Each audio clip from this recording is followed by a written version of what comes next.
अस्सलाम वालेकुम व्यूअर्स, उम्मीद है आप सब खैर खैरियत से होंगे। आज मैं लेके आया हूँ आप लोगों के लिए पाकिस्तान का मोस्ट पॉपुलर पिकअप ट्रक। तो ये है टोयोटा रेवो वी, जो कि हाइलेक्स रेवो के नाम से भी जाना जाता है। एंड ये पिकअप ट्रक अपने रिसेंटली लॉन्च हुए T9 हंटर और एसुजू डी मैक्स से ज़्यादा पॉपुलर है। एंड इसकी पॉपुलर होने की वजह खाली इसकी ब्रांड वैल्यू नहीं, बल्कि इसकी टफनेस और ऑफ रोड कैपेबिलिटीज़ हैं। फ्रंट की बात की जाए तो इस गाड़ी का काफ़ी टफ, रगड और एग्रेसिव सा फ्रंट है। एंड इस गाड़ी के अंदर बॉडी किट्स भी लगी हुई हैं जो कि इसको ज़्यादा एग्रेसिव लुक्स देती हैं। इंजन इस गाड़ी के अंदर 1 GT 2.8 litre diesel turbo charge आता है, जो कि अराउंड 201 हॉर्स पावर जनरेट करता है और 500 Nm का टॉर्क। जैसे कि ये रेवो वी है, तो वी वेरिएंट के अंदर एक एग्रेसिव सा फ्रंट फेस देखने को मिलता है और LED DRL हेडलाइट्स आती हैं। एंड डोर हैंडल्स क्रोम में देखने को मिलते हैं। अलॉय व्हील्स इस गाड़ी के अंदर काफ़ी खूबसूरत 18 इंचेस के आते हैं, जो कि 2 टोन शेड में देखने को मिलते हैं। हेडलाइट्स इस गाड़ी के अंदर LED प्रोजेक्टर आती हैं with DRLs and fog lamps, और ये ऑटो हैं। सेफ्टी फीचर्स की बात करें तो इस गाड़ी के अंदर 3 एयर बैग्स आते हैं, driver and passenger. And driver के नी साइड पे भी एयर बैग्स देखने को मिलते हैं। एंड ABS ब्रेक्स आती हैं with EBD and traction control. Interior इस गाड़ी का ऑल ब्लैक के अंदर आता है विद सिल्वर ट्रिम्स, जो कि ब्लैक के साथ काफ़ी अच्छा कंट्रास्ट बना रही है। और सीट इस गाड़ी की काफ़ी प्रीमियम ब्लैक लेदर में आती हैं। एंड ड्राइवर सीट इस गाड़ी के अंदर 8 वे इलेक्ट्रॉनिकली एडजस्टेबल आती है। केबन की तरफ आएँ तो ड्राइवर साइड पे सबसे पहले हमें इस गाड़ी के अंदर कीलेस एंट्री मिलती है और इस गाड़ी के अंदर पुश स्टार्ट आता है। सिंपली इस गाड़ी की चाबी को हम यहाँ रखेंगे और ये गाड़ी पुश स्टार्ट से स्टार्ट होगी।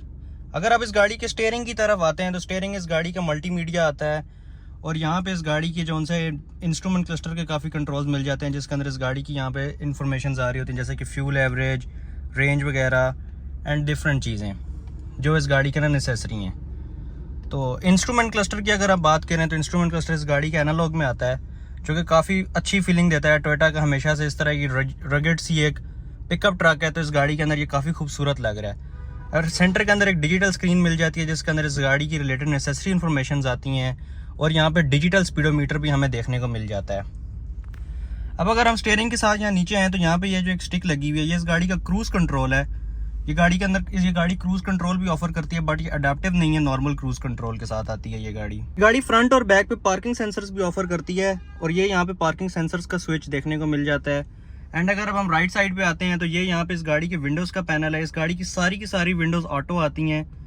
एंड इस गाड़ी के साइड मिरर्स भी रिट्रैक्टेबल प्लस एडजस्टेबल है और इस गाड़ी के ना सेंट्रल लॉकिंग का ऑप्शन भी देखने को मिलता है। अब आ जाते हैं इस गाड़ी के एयर कंडीशन की तरफ। एयर कंडीशन ये गाड़ी dual zone auto climate control offer करती है, यानी कि ड्राइवर एंड पैसेंजर अपनी मर्जी का टेम्परेचर सेट कर सकते हैं। एंड इस गाड़ी के अंदर एक और भी मजे का फीचर आता है कूलर बॉक्स का। ये इस गाड़ी का कूलर बॉक्स है, यानी कि इसके अंदर यहाँ पे ये वेंट्स देखने को मिलती हैं, यहाँ पे क्लोज हो जाती हैं, यहाँ से ये ओपन हो जाती हैं। अगर आपके पास कोई ड्रिंक्स वगैरह या ऐसी चीज़ है जो आप रखना चाहते हैं तो इस गाड़ी के अंदर यहाँ पे ठंडी रहेंगी। ये मेरे ख्याल में काफ़ी कम लोगों को इस फीचर के बारे में इस गाड़ी का पता है। एंड अगर यहाँ पे हैं तो इस गाड़ी के अंदर यहाँ पे 2 कप होल्डर्स मिल जाते हैं।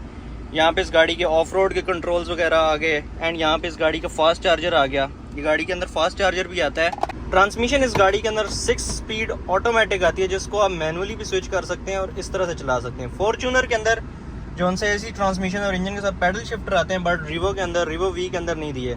बट अभी जो लेटेस्ट वेरिएंट चल रहा है रोको में नहीं, GR के अंदर इन्होंने पैडल शिफ्टर्स भी दे दिए हैं। एंड इस गाड़ी के अंदर 2 ड्राइविंग मोड्स आ जाते हैं, ड्राइविंग मोड्स देखने को मिलते हैं, पावर मोड और इकॉनमी मोड। इकॉनमी मोड के अंदर AC की परफॉर्मेंस भी थोड़ी लो होती है और गाड़ी फ्यूल एवरेज ज़्यादा देती है, फ्यूल एफिशिएंट ज़्यादा रहती है। जबकि पावर मोड के अंदर AC भी बहुत पावरफुल हो जाएगा एंड गाड़ी की ओवरऑल परफॉर्मेंस भी इंक्रीज़ हो जाती है। यहाँ सेंटर में भी स्टोरेज स्पेस देखने को मिलती है और यहाँ साइड्स पे भी यहाँ पे आप कप वगैरह या कोई बॉटल वगैरह आप अपनी रख सकते हैं।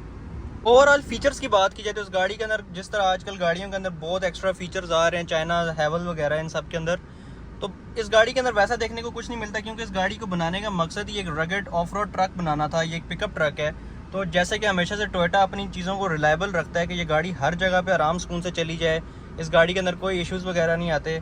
एंड अपनी कैटेगरी की गाड़ियों के हिसाब से ये गाड़ी सबसे ऊपर ही जा रही है। अगर आप इस गाड़ी के हम रेयर सीट्स पर आएँ तो लेग रूम प्राडो या फॉर्च्यूनर की तरह इतना ज़्यादा नहीं मिलता, क्योंकि ये गाड़ी एक पिकअप ट्रक है, तो पीछे बैठे हुए लोगों को थोड़ा सा कॉम्प्रोमाइज़ करना पड़ेगा। इस गाड़ी की सीट्स भी कोई ज़्यादा सॉफ्ट नहीं है, सीट्स की कुशनिंग भी इतनी ज़्यादा खास नहीं है, बट इस गाड़ी के रेयर पर भी आपको AC के वेंट्स देखने को मिलते हैं। ऑब्वियसली ऑटो विंडोज़ हैं और ओवरऑल बाकी गाड़ी ठीक है, बट यहाँ पे पीछे बैठने वाले जो पैसेंजर्स हैं उनके लिए थोड़ा सा कॉम्प्रोमाइज़ वाला एरिया है, क्योंकि इस गाड़ी के अंदर आप ऑब्वियस सी बात है कि इस गाड़ी के अंदर आप पीछे अगर बैठेंगे तो आप थकेंगे, बट इस गाड़ी के अंदर सेंटर आर्म रेस्ट आपको देखने को मिलता है विद कप होल्डर्स वगैरह।